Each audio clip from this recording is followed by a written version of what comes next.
Konnetta Alexander, Konnetta Alexander. I am one of the daughters of Norman Glenn Simons and Annabelle McQuarrie Simons. Both my sister and I were born in Riverside Hospital in Nashville. Although we were living in Atlanta, Georgia at the time, Mother wanted us to be born at Riverside. The reason we moved to Nashville was my father, Norman, was offered the position of hospital administrator. And Mother was a registered nurse, so she was also an employee of the hospital. We moved here to Nashville from Atlanta in 1959 when it was Riverside Sanitarium and Hospital.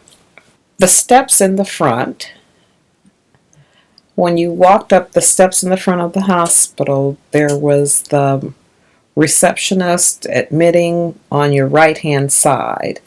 But on that first floor, all of them, we call them celebrity patients, resided.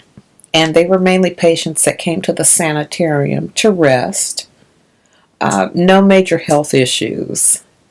So also at the end of the hallway, there was this massive library. So that was my impression, that what a luxury hospital. What years, or do you remember how long your father served as the administrator for the hospital? 1959 to about 72. Mother worked for Riverside as a registered nurse. Then she attended Madison Hospital's nurse anesthetist program, where she graduated. She returned to Riverside, but she would filter through Meharry and even Madison hospitals. The chapel, I believe Elder Lindsay was our first pastor. And the church school was downstairs in the basement the first year. That was my first grade. So by second grade, they had built the little expansive 2-room building further down on Young's Lane. So early on, I think the programs they had for the children and the community, Young People's Association, I don't even think it was called AYS then. MV Society? MV. They were very active with the young people and the community, and I enjoyed that. In Nashville, attended Riverside until 7th grade, and 8th grade, we went over to Meharry. They had divided up the grades by then. And then after elementary school, attended Madison Academy. From Madison, attended Oakwood. I would say yes, because a lot of the children, our first jobs, were at the hospital. Whether it was the laundry room, the kitchen, lab, at the front desk, answering the phone, and it was a switchboard like they had on Saturday Night Live with Willie Tomlin, where you pull the plugs in and out. But I think having our first exposure, our first jobs were stuffing Christmas stockings with oranges and nuts and apples. And I don't know how much we got, but the kids would all stuff these. And then we had some packages that went out to the community. And stuffing envelopes, Christmas cards, or when they'd have a massive mailing, something about the business office. We would be licking envelopes and stuffing them. We didn't do the patients. Now and then, maybe at Christmas time, we would go to that massive library and sing a song. But the church really kept us busy with going to nursing homes and facilities. Along with the MV Society, They would always have socials, roller skating, or swimming at TSU. Or when we first moved here, it was the YWCA in downtown Nashville. But one of my fondest memories, I think, with the MV Society was, I believe his name was Ted Jones, was the MV leader. And Ted was very creative. Mission Impossible had just started coming on TV. So Ted wrote a skit like Mission Impossible. And it was related to our faith and our trials and tests. And he gave us all parts. And from that little Mission Impossible skit, we traveled around like to Paducah and Springfield. But when we were asked to go to Oakwood College, oh, we were hot stuff then. Okay, about that. She was. She always liked to sing. Mm-hmm. She played the piano. She would play for Sabbath School or maybe AYS. But singing was her favorite, which I found out she really wanted to be a pianist and a musician. But she realized they probably wouldn't make any money, so she took nursing instead. Mother was also, what was it, Sabbath School superintendent. And so many of our ladies in our church took on that role, and it gave it flavor and variety. There was never any rivalry in the church. I think all of the leaders worked well. Okay. I was 6 years old, and we got in the car. I don't even remember us packing. And we drove to Riverside, and we had gone on long trips, so no big deal. And discovered en route this was where we were going to live. That was fine with us. But when we came to Riverside, it was a paved street, Young's Lane. But I want to say the road going up to the hospital wasn't paved yet. There were so many woods. We lived in Atlanta City, so we had street lights and sidewalks. And here we're out in the, pardon me. That's okay. Here we are out in the country. We knew Dad didn't love us anymore. But as I quickly learned, because I'm an outdoorsy person, I could run, ride the horses at the Shirneys and Acklands, run all over the campus, and enough people would watch out for you that it was safe. It was a safe environment in the country. She told us she didn't want us to be born in the deep South, as in Atlanta, Georgia. Oh. But also, Mother had attended nursing school in Nashville. And while she was a student, now and then she would work at Riverside Hospital.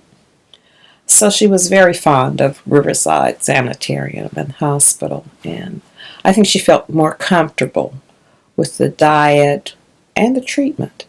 As we talk about Riverside Church and Riverside Sanitarium, I guess because the majority of the members were hospital staff, they had a caring spirit. Mm-hmm. And it went deeper than just going to church and saying hello. You worked with these people at least 6 or 5 days out of the week. So there was a close bond and relationship. They cared about people. Yeah. I went into business. Okay. Jack of all, master of many, don't get paid for much of any. But business analyst was my last position before I stopped to take care of my mom. Oh, okay. And what else? I can remember Grandmother McQuarrie making quilts. They were simple, but there was something about the weight and the warmth from the quilts. And Mother taught us to sew very early. And I am a fiberholic and enjoy sewing, handwork.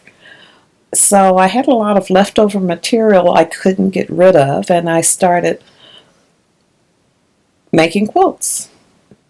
This is called Granddad's Quilt. It's one of three. They're basically the same materials. They're clothing items from my father, except for the polka dot and the abstract blue material. But Dad's jacket, his thermal underwear, his robe, pajamas, jackets, and I made it for his granddaughters so they could always have a piece of him. When I sent it to my nieces, they said, "Oh, it still smells like Granddad." Although I had washed it, and so this one has pockets. It's for my daughter. Just a little reminder to have something of someone dear to you. And you mentioned about putting something special in the pockets earlier. Shh, can't tell you. I'm going to put something special in the pockets, Okay. and she's going to have to discover it. Okay. It was, we had talked about the caring attitudes of the people. But a lot of the people who filtrated through Nashville and Riverside, they had long Adventism experiences and relationships. When I was in elementary school at Riverside, had a teacher, Alice Brantley. And Mrs. Brantley used to always say, "Oh, yes, our families go back a long way." Long way meant she knew my grandparents to me. It was never explained to me. I conduct family history and genealogy, and I've inherited a lot of museum pieces, but one was a picture of my great-great-grandmother, and Mary Elizabeth Warnick, and her husband, Bowen Warnick, and I said, this is so unique. My grandmother was, Dad's mother was Naomi Warnick. So these are Naomi's grandparents. But I saw a picture of this lady, and it's Dr. Isabel. I know the picture is taken up in Chester County, Pennsylvania. But she has on a white blouse and a fur and a dark jacket. And Dr. Isabel's name is on my great-grandmother's death certificate here in Nashville. Franklin and Lucy Warnick were part of the Morning Star that docked here in Nashville. And then Franklin and his family moved to Nashville about 1900 to 1902. On Lucy's death certificate, there's Lottie Isabel. Had seen that name. I pulled this picture and I said, well, that's the same name, Dr. Isabel. I had to pull it up online. Found out she was married to Dr. Blake. We're talking Oakwood. When I filled out her tree, her daughter was Alice. Alice became Alice Brantley, mother of Paul, grandmother of Katrina, and it totally just blew my mind. So when I think of Riverside, I think about the old ministers that used to come. There was one tall, I want to call him Elder Kenny, but he was very tall and thin and had this long white beard. Very eloquent person. The circulation of people that would come to the hospital that attended the church gave it flavor. So, Dr. Isabel is special to me. Adventism has been deep on my father's side. We had talked about his mother family, Warnicks, from Chester County, Pennsylvania, but also on his father's side from South Carolina. Grandfather English Simons attended Oakwood. My father attended Oakwood. And they were New Adventists, I would say, about 1907. We have grandfather's father having Sabbath school with family, and they would walk across the branch a little small brook of water to go over to Atha Simon's house for Sabbath school on Saturday. So that was amazing to me, but the last time English went over to South Carolina, he brought back the spinning wheel, and it was to go to an Elizabeth Simon's. So my Aunt Estelle Elizabeth inherited the spinning wheel, and she asked me, please find out who was the owner. Well, we assumed it was grandfather's English's mother's. And we found a document, an old family will, saying the spinning wheel in 1870 was to go to Letty Elizabeth, who was grandfather English's mother. But later on, we kept digging into family history, and we found out the spinning wheel belonged to Louisa P. Louisa was a slave. Her father was a slaveholder, and she married Anderson Qualls. And it was because of Estelle Elizabeth telling me, look for Qualls when you're in South Carolina. Qualls or quarrels. But to know that Adventism was still deep within the family on Granddad's side also, to me, was amazing. The end. Estelle had downsized and moved away, and so she gave it to me. A cherished possession. It's about 100, I think we calculated 87 years old. Mother had more silverware in hers, but I have the flexible family tree up on top because a lot of the special family artifacts are in my dining room. And I wanted to highlight but accentuate my African. Most African Americans are of mixed blood, but it's the African and the slave that we can't verify and know that much about. So I have brass ornaments inside. Mother loves soup tureens, so she enjoyed entertaining, as do I. Some people, everybody has a different style of decorating, and I just always like throwing in something that's me, but the unexpected also.